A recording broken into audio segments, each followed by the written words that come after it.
Brought to you by TechnoSpark 20 series smartphones. I'm superhuman. कभी मुलाकात नहीं हुई है, पर मैं उनके स्पीच वगैरह मैंने सुना है। आजकल यूट्यूब पे, सोशल मीडिया पे तो बहुत सारे। जरूर लड़ सकती हूँ, जरूर विचार कर सकती हूँ, और इस चीज से मैं मना नहीं कर रही हूँ। ठीक है, लोकसभा चुनाव है पूरे देश में, उत्तर प्रदेश में, बिहार में, हर जगह। लेकिन सबसे खास बात है, एक नाम आता है नेहा सिंह राठौर का, जो साफ तौर से काउंटर करती नजर आई हैं दिल्ली में बीजेपी के प्रत्याशी मनोज तिवारी के खिलाफ। आखिर किस तरीके का, क्योंकि बड़े कयास लगाए जा रहे थे कि नेहा सिंह राठौर चुनाव लड़ेंगी, हालांकि अब वहां से कोई और खड़ा हुआ है मनोज तिवारी के खिलाफ। पूरी बातचीत करने के लिए हमारे साथ नेहा सिंह राठौर मौजूद हैं।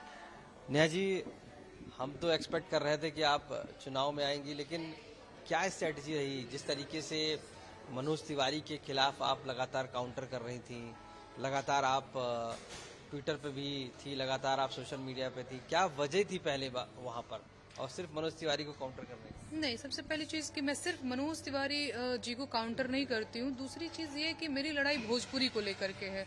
भोजपुरी में अश्लीलता फैलाने वाले लोगों के खिलाफ मेरी लड़ाई है, और मेरी लड़ाई का नाम है भोजपुरी बचाओ आंदोलन। ठीक है, तो भोजपुरी को गंदा करने में जो आदमी जिम्मेदार है, मेरा सवाल उन सबसे है, चाहे मनोज तिवारी जी हों, चाहे रवि किशन जी हों, चाहे दिनेश लाल यादव निरहुआ जी हों, चाहे और भी बहुत सारे लोग। तो मेरी लड़ाई भोजपुरी को लेकर के है। और मैंने सवाल भी पूछा, तो मैंने यही पूछा कि भाई, बेटी बचाओ बेटी पढ़ाओ की आप बात तो करते हैं, लेकिन अपने गीतों में महिलाओं के सम्मान के साथ आप खिलवाड़ करते नजर आते हैं। आप गाते हैं फटाफट खोल के दिखाओ, तो क्योंकि मुझे भोजपुरी समझ में आती है, मुझे उस चीज से आपत्ति है। आप एक तरह कहते हैं कि नहीं बेटियों को पढ़ने की बड़ी जरूरत है, महिलाएं सशक्त होंगी, दूसरी तरफ आप गाना गाते हैं बबुनी के लागल बस शहर के हवा। तो गाना गा करके आप महिलाओं की शिक्षा बाधित करने का काम करते रहते हैं। तो मेरा सवाल तो है और आगे भी रहेगा। लेकिन वहां पर मनोज तिवारी के खिलाफ कयास लगाए जा रहे थे कि नेहा सिंह राठौर रहेंगे एज ए प्रत्याशी, लेकिन वहां कन्हैया कुमार को कांग्रेस ने फील्ड कर दिया है। क्या कहेंगे? देखिए, पार्टी का किस सीट पे कौन लड़ेगा, ये सब कैंडिडेट डिसाइड करना पार्टी के शीर्ष नेतृत्व के हाथ में होता है। तो मुझे लगता है कि जिन पे उन्होंने भरोसा दिखाया है वही ज्यादा योग्य हैं, है ना। दूसरी चीज, अगर कन्हैया कुमार के बारे में आप पूछना चाहते हैं, तो कन्हैया काफी मुखर वक्ता है। कन्हैया से मेरी कभी मुलाकात नहीं हुई है, पर मैं उनके स्पीच वगैरह मैंने सुना है। आजकल यूट्यूब पे, सोशल मीडिया पे तो बहुत सारे, तो मैं तो देखती हूँ कन्हैया अपनी बात बहुत तार्किक तरीके से रखते हैं। बाकी 4 जून के बाद पता चलेगा। ये बताइए, तो क्या आपके अंदर मलाल है? क्या आप लड़ना चाह रही थी चुनाव? क्या कांग्रेस से आपने कभी अप्रोच किया, या कांग्रेस ने कभी आपसे किया? नहीं आशीष जी, देखिए, मैं तो डे 1 से ये बोलते आ रही हूँ कि मीडिया ने जो हवा बनाया मेरे बारे में, उसका तो मैं आभार व्यक्त करना चाहती हूँ। सकारात्मक कारणों से मैं अभी भी चर्चा में हूँ। इंटरेस्टिंग बात मैं आपको बताऊंगी, मैं कल वहां बैठी थी, आज मैं यहाँ बैठी हूँ। कल मैं वहां बैठी थी, एक आदमी नहीं, रिपोर्टर ही आए, और उन्होंने बोला कि सूत्रों के हवाले से पता चला है कि आप बनारस से चुनाव लड़ रही हैं। मैं शॉक्ड हो गई। मैंने कहा, ये कब हुआ भाई? बोला, हाँ, नरेंद्र मोदी के खिलाफ आप ही तो लड़ रही हैं।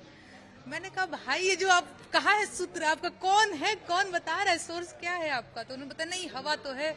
मैंने कहा, हवा है तो हवा बने रहने दीजिए। तो वहां पे भी मनोज तिवारी के खिलाफ चुनाव लड़ने को लेकर के भी मीडिया ने काफी हवा बनाया मेरे बारे में, और मैंने उस हवे को एंजॉय किया। लेकिन नेहा जी, अगर हवा बनी है तो कहीं ना कहीं कहते हैं, जब आग लगी है तो धुआं अगर है तो कहीं ना कहीं आग लगी होगी। कभी आपने कांग्रेस ने आपको अप्रोच किया, कभी आपने सदस्यता ली कांग्रेस की, या कभी कांग्रेस के टच में आई इधर आप?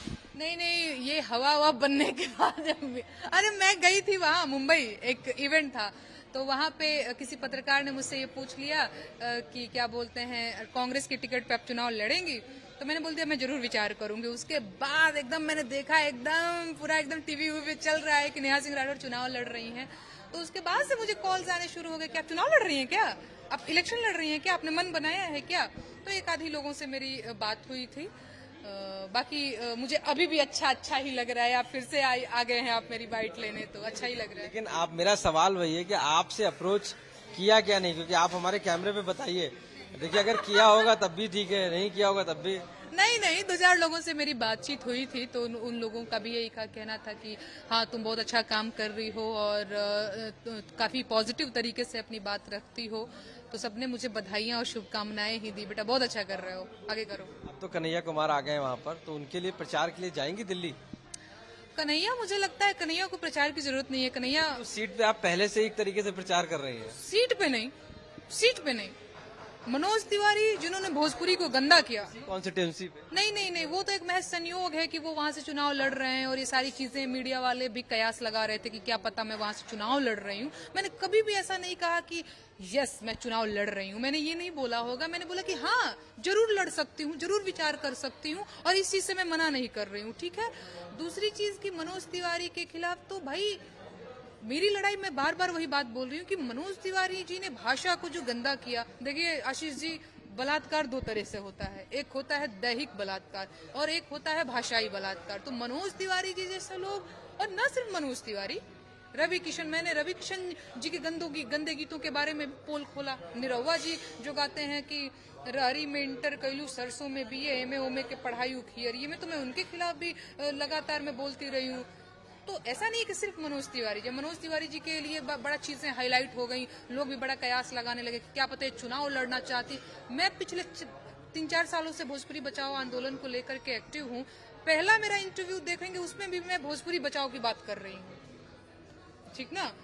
तो भाजपा से सवाल इसलिए मेरा रहा है क्योंकि भाजपा तीसरी बार मनोज तिवारी को टिकट दे चुकी है। लोकसभा में आप एक्टिव हैं, भोजपुरी समाज के लिए तो है ही है, लेकिन लोकसभा में भी एक्टिव हैं और वो भी उनके जो स्टार प्रचारक एक तरीके से मनोज तिवारी उनके खिलाफ, तो कहीं ना कहीं कन्हैया के लिए तो बैटिंग आपने शुरू कर दी है ना। देखिए मैं जनता के लिए बैटिंग कर रही हूँ और भोजपुरी भाषा के लिए बैटिंग कर रही हूँ, बाकी और किसी कैंडिडेट के लिए कोई बैटिंग बॉलिंग नहीं कर रही हूँ और यही मेरा काम है और मैं इसे करती रहूंगी। अगर आपको मौका मिले विधानसभा चुनाव में और कांग्रेस अप्रोच करे आपसे, या मैं कहता हूँ कोई भी दल करे, तो आपका क्या विचार है, विधानसभा के लिए जाएंगे आगे? मैं विचार जरूर करूंगी, मैं विचार करूंगी, आज भी तो लड़ेंगी? अरे मैं विचार करूंगी, मैं ये कैसे कह सकती हूँ, मैं विचार करूंगी। कोई अप्रोच करेगा तो मैं उस पर सोचूंगी कि मुझे क्या करना चाहिए। इधर आपने देखा दिनेश लाल निरहुआ का एक स्टेटमेंट आया था, इसमें उन्होंने कई बातें कही बेरोजगारी से जुड़ी और बहुत सारी बात। उस स्टेटमेंट को आप कैसे लेती हैं, क्योंकि भोजपुरी समाज की बात है, भोजपुरी के वो एक्टर हैं और यहाँ आजमगढ़ से बीजेपी के प्रत्याशी भी हैं। देखिए वो वीडियो मैंने भी देखा और मैंने ये भी देखा कि निरहुआ जी ने देश की जनता का अपमान किया।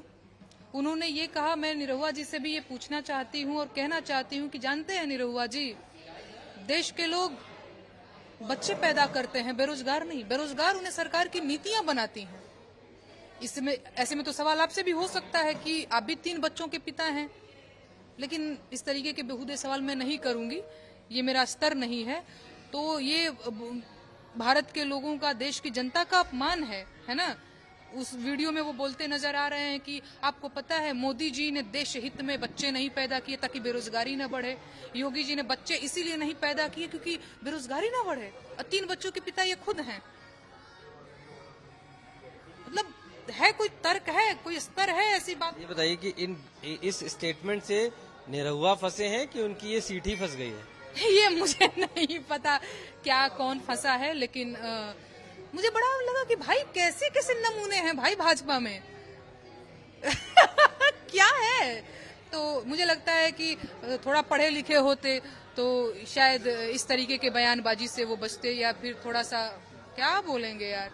एक और आपके एक्टर हैं पवन सिंह, जिनको बीजेपी ने पहले टिकट दिया, उसके बाद टिकट वापस ले लिया और अब वो निर्दलीय लड़ रहे हैं। आपको लग रहा है कि जो टिकट देना और लेना था उनके साथ हुआ, वो बीजेपी ने सही किया, या जो पवन सिंह अकेले निर्दलीय लड़ रहे हैं वो सही है? ये मुझे नहीं पता। देखिए निर्दलीय लड़ने का हक जो है वो सबको है, आप भी लड़ सकते हैं चुनाव। आज माइक पकड़े हैं, कल को आपका मूड किया कि हम चुनाव लड़ेंगे तो आप लड़ सकते हैं, हम भी लड़ सकते हैं, कोई भी निर्दलीय चुनाव लड़ सकता है, तो वो तो उसके लिए आजाद है। बाकी भाजपा ने उनसे टिकट ले लिया कि उन्होंने लड़ने से मना कर दे, ये तो किनारा बीजेपी ने किनारा किया कि पवन सिंह ने? मुझे लगता है ये सवाल नड्डा जी से पूछ लीजिएगा, कभी मुलाकात होता, नहीं तो पवन सिंह जी से पूछ लीजिएगा। उस बीच में उन दोनों के बात में मैं नहीं थी। बड़ा सवाल है, जो आपके तीनों टॉप रिप्रेजेंटेटिव हैं उसके, आपके भोजपुरी सिनेमा के, चाहे वो मनोज तिवारी हो, दिलेश लाल निरहुआ हों या इसके अलावा आपके पवन सिंह हैं, और इसके अलावा आप बात करिए रवि किशन की, सभी प्रत्याशी हैं इस समय। तो आप तो भोजपुरी समाज को हमेशा कहती आई हैं कि फुहड़ता है उसमें, अब ये तीनों समाज में है और भोजपुरी समाज से है और समाज के सामने है, तो इनका प्रतिबिंब कैसा है? मतलब उनके लिए क्या सोचती हैं? क्या वो समाज से निकलकर समाज की सेवा कर पाएंगे? किस तरीके से जनता क्या सोचेगी? देखिए, समाज तो बहुत सेकेंडरी चीज हो गई। भाषा को माँ का दर्जा मिला हुआ है ना, कि भाषा माँ है, भोजपुरी माँ है ना। आदमी भोजपुरिया समाज के लोग भोजपुरी को माँ कहते हैं। जो व्यक्ति अपने माँ का सम्मान नहीं कर पाया, वो क्या समाज का सेवा करेगा और समाज को क्या सम्मान देगा? जो व्यक्ति अपने माँ का लहंगा चोली नोचने पे आमादा है, जो व्यक्ति भोजपुरी माँ से बंगला खरीद लिया, गाड़ी खरीद लिया, स्टारडम, नेम, फेम, और उसको चोली और लहंगा में फंसा दिया, प्रधानवा के रहर में उलझा दिया, तो कोई चोलिया के हुक में फंसा दिया, तो कोई लहंगा रिमोट से उठा रहा है, कोई फटाफट खोल के दिखाओ गा रहा है, तो कोई गा रहा है कि रहरी में इंटर कैलू, सरसों में बीए, उखियरिये में एमा ओमा के पढ़ाई, कोई गा रहा है कि गोदी में लेके जन खोदी है जीजा जी। आप उम्मीद करते हैं ऐसे लोग समाज की सेवा कर पाएंगे? प्रतिनिधि ये जनप्रतिनिधि नो वही मैं कह रही हूँ ना, कि जो व्यक्ति अपनी माँ का सम्मान नहीं कर पाया, जो व्यक्ति अपनी भाषा का सम्मान नहीं कर पाया, वो आदमी समाज की सेवा नहीं कर सकेगा। सेवा घर से ही शुरू होती है, समाज तो बाद में आता है। पहले माई बाप घर परिवार आता है ना। तो जो व्यक्ति परिवार में अपनी माँ की सेवा नहीं कर पाया, वो व्यक्ति से आप सेवा की उम्मीद करते हैं? लेकिन नेहा जी, ये तीनों जो कॉमन चीज है तीनों में, एक तो भोजपुरी है और दूसरा बीजेपी है। पवन सिंह को अगर छोड़ दें तो आपको लग रहा है बीजेपी ने टिकट दिया है सभी को, तो क्या सही व्यक्ति को, सही उपयुक्त व्यक्ति को दिया है जनप्रतिनिधि होने का? देखिए, अब अगर ये बात हमसे पूछेंगे तो मैं हमेशा से कहूंगी कि भोजपुरी को और भाषा को अपमानित करने वाले लोगों को टिकट नहीं मिलना चाहिए, उन्हें ये मौका नहीं मिलना चाहिए कि वो संसद तक जाएं। तो अगर आप मुझसे पूछेंगे तो मैं यही बोलूंगी कि ऐसे लोगों को अवसर नहीं मिलने चाहिए। नेहा सिंह राठौर को मौका मिलता है ऐसे लोग खिलाफ लड़ने का, तब मैं जरूर विचार करूंगी। लड़ेंगे। मैं जरूर विचार करूंगी, विचार किया जा सकता है उस पे। टिकट ना मिलने का या दिल्ली से मनोज तिवारी के सामने ना खड़े होने पाने का मलाल है आपके अंदर? हाँ, वो तो आपको चेहरे पे मेरे दिख रहा है कहीं। अरे महाराज, मैं अभी 27 साल की भी नहीं हुई हूँ, मेरी उम्र थोड़ी गुजर गई है कि अब तो 60-70 साल की हो गई हूँ भाई, अब तो क्या ही होगा। मेरा बहुत यंग हूँ, मेरा भविष्य है और मुझे पता है कि मेरे अंदर पोटेंशियल है, और मैं बहुत कॉन्फिडेंट लड़की हूँ अपने आप को लेकर के और अपने गीतों को लेकर के, और जो लोगों का प्रेम है मेरे ऊपर, तो मैं उसको लेकर के बहुत कॉन्फिडेंट हूँ। मेरी उम्र नहीं बीती जा रही है महाराज। यानी हम मान के चलें कि आने वाले विधानसभा चुनाव में नेहा सिंह राठौर कहीं दिखेंगी जनप्रतिनिधि के रूप में? आने वाला कल जो है युवाओं का है, और आने वाला कल जो है हम जैसों का है। नेहा सिंह राठौर हम जैसों का है, युवाओं का है, हम यही कहेंगे। तो नेहा सिंह राठौर साफ तौर से मानना यही है कि उन्हें मलाल नहीं है, हालांकि अगर मौका मिलता या जो भी चीजें आगे होंगी उस पर विचार करेंगी, लेकिन जिस तरीके से ये फूहड़ता वाले नेहा सिंह का कहना है कि जो किरदार हैं, जो एक्टर हैं, वो चुनाव जो लड़ रहे हैं वो जनप्रतिनिधि होने का और उनको लड़ने का कोई अधिकार नहीं है। लखनऊ से कैमरा पर्सन संदीप दुबे के साथ आशीष श्रीवास्तव।